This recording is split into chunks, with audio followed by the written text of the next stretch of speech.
கர்நாடக மாநிலம் ராய்ச்சூர் மாவட்டத்தில் உள்ள கிராமம் ஒன்றில் மொகரம் பண்டிகையையொட்டி தீக்குழி இறங்கும் நிகழ்வுக்காக நேற்றிரவு தயார் செய்யப்பட்டிருந்த அக்னி குண்டத்தில் ஹனுமந்தா பாட்டீல் என்ற நபர் விழுந்து தீயில் கருகி உயிரிழந்தார்.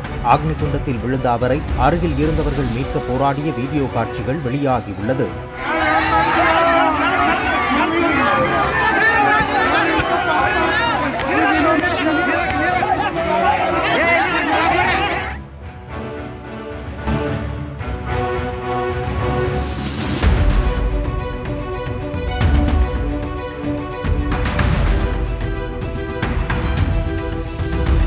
பிளே ஸ்டோர் மற்றும் ஆப் ஸ்டோரில் இருந்து பாலிமர் செயலியை QR கோடு மூலம் பதிவிறக்கம் செய்யுங்கள்.